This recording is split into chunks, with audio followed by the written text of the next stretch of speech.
Welcome to double seven media. నేను మీ ఆదినారాయణ. తెలంగాణ ముఖ్యమంత్రి రేవంత్ రెడ్డిని ఎఫ్డిసి చైర్మన్ దిల్ రాజు ఆధ్వర్యంలో సినీ ప్రముఖులందరూ కలవడం జరిగింది. ఆయన కలిసిన తర్వాత పలు రకాల ఊహాగానాలు బయటకు వస్తున్నాయి. అవి ఏంటంటే కొంతమంది చెప్తున్నది ఏంటి, వాళ్ళు పుష్ప 2 సినిమా సందర్భంగా అల్లు అర్జున్ వెళ్ళినప్పుడు జరిగిన సంఘటనపై సీఎం రేవంత్ రెడ్డి గారితో మాట్లాడడం జరిగింది అని కొంతమంది ప్రచారం చేస్తుంటే, మరో కొంతమంది లేదు, రేవంత్ రెడ్డి గారు ఇకపై బెనిఫిట్స్లు ఉండవు, సినిమా రేట్లు పెంచమని ఆయన చెప్పడంతో బెనిఫిట్స్లకు అవకాశం కల్పించాలని, కొత్త సినిమాలు వచ్చే టిక్కెట్లు రేట్లు పెంచాలని ముఖ్యమంత్రి రేవంత్ రెడ్డిని సినీ ప్రముఖులు కోరినట్లు ఒక ప్రచారం జరుగుతుంది. ఇది 2 రకాలుగా ప్రచారం జరుగుతుంది.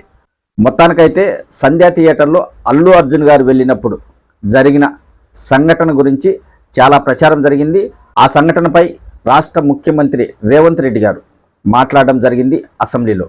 ఎక్కువగా ఆ సంఘటన గురించి మాట్లాడడానికి సినీ ప్రముఖులు వెళ్ళారని ఒక ప్రచారం అయితే బలంగా సాగుతుంది. ప్రచారాలు మాత్రం రకరకాలుగా ఉన్నాయి, ఊహాగానాలు కూడా వస్తున్నాయి. అయితే వెళ్ళిన సినీ ప్రముఖులు మాత్రం బెనిఫిట్స్లు వేసుకోవడానికి అవకాశం కల్పించాలని, అలాగే కొత్త సినిమాలు వచ్చినప్పుడు టికెట్లు రేట్లు పెంచుకునే అవకాశం కల్పించాలని అడిగినట్లు సోషల్ మీడియాలో విస్తృతంగా ప్రచారం జరుగుతుంది. అయితే తెలంగాణ రాష్ట్ర ముఖ్యమంత్రి రేవంత్ రెడ్డి గారు మాత్రం టికెట్ల రేట్లు పెంచేది లేదు, అలాగే బెనిఫిట్స్లకు ఇకపై అవకాశం ఉండదని కరాఖండిగా చెప్పినట్లు ఒక ప్రచారం జరుగుతుంది. ఇక్కడ ఈ విషయంలో అయితే సినీ ప్రముఖులు కొంతవరకు ఇబ్బంది పడే అవకాశం ఉంటుంది. బెనిఫిట్స్ లేకపోయినా, సినిమా రేట్లు పెంచకపోయినా ఖచ్చితంగా అయితే సినిమా హీరోలు, నిర్మాతలు, దర్శకులు అందరూ ఇబ్బంది పడతారు.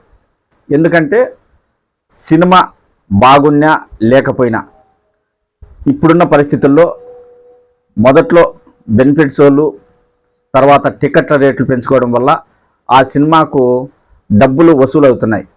భారీ బడ్జెట్ పెట్టి తీసిన సినిమాలకు కూడా ఇప్పుడు బెనిఫిట్స్ వాళ్ళు టికెట్ల రేట్లు పెంచకపోతే వాటికి లాభాలు వచ్చే అవకాశం ఉండదు. రాబోయే సంక్రాంతికి పెద్ద సినిమాలు రాబోతున్నాయి. ఇప్పుడు సినీ హీరోలకు, సినీ ప్రముఖులకు ఏం చేయాలనో అర్థం కావడం లేదు. తెలంగాణ ముఖ్యమంత్రి రేవంత్ రెడ్డి గారు అసెంబ్లీలోనే ఆయన చెప్పడం జరిగింది, ఇకపై బెనిఫిట్స్లు వేయడం ఉండదు, టికెట్లు పెంచుకోవడానికి అనుమతి ఇవ్వబోము, కాంగ్రెస్ పార్టీ అధికారంలో ఉన్నంత వరకు మేము ఇవ్వము, నేను ముఖ్యమంత్రిగా ఉన్నంత వరకు అలా జరగనివ్వను అని ఆయన అసెంబ్లీలో చెప్పారు. కాబట్టి ఇప్పుడు సినీ ప్రముఖులంతా పోయి ఆయన కలిశారు, బాగానే ఉంది.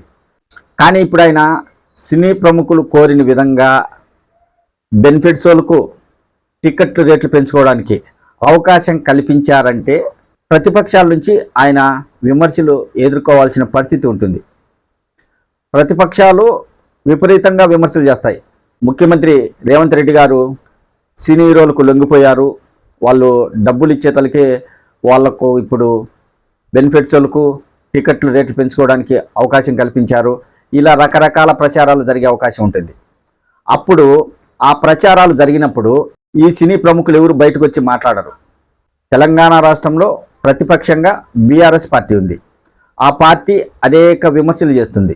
విమర్శలు చేసినప్పుడు కాంగ్రెస్ పార్టీ నాయకులు కూడా విమర్శలు చేస్తారు, ప్రతి విమర్శలు అందుకు అనుగుణంగా. కానీ ఇక్కడ హీరోలు మాత్రం ఎవరూ బయటకు వచ్చి మాట్లాడరు. చివరికి అక్కడ ప్రతిపక్షాల చేతిలో మాటలు పడవలసింది రాష్ట్ర ముఖ్యమంత్రి రేవంత్ రెడ్డి గారే. అందుకు ఆయన అన్నీ ఆలోచించి ఆ రెండింటికి మాత్రం అవకాశం ఇవ్వబోనని సినీ ప్రముఖులకు చెప్పినట్లు తెలుస్తుంది. మొత్తానికైతే రాబోయే రోజుల్లో బెనిఫిట్స్లు లేకపోయినా, సినిమా రేట్లు పెంచకపోయినా సినీ హీరోలకు, నిర్మాతలకు, దర్శకులకు వీరికి మాత్రము ఖచ్చితంగా ఇబ్బందులు తప్పవు. మరి రాబోయే రోజుల్లో ఏమైనా సీఎం రేవంత్ రెడ్డి గారు మార్పు చెందే అవకాశం ఉంటుందా? సినీ ప్రముఖులు కలిశారు కాబట్టి ఇంకా సినిమా హీరోలు ఎవరైనా వెళ్ళి ఆయన కలిసి ఆ నిర్ణయాన్ని వెనక్కి తీసుకునే విధంగా ఏమన్నా చేయగలుగుతారనేది భవిష్యత్తులో తెలుస్తుంది.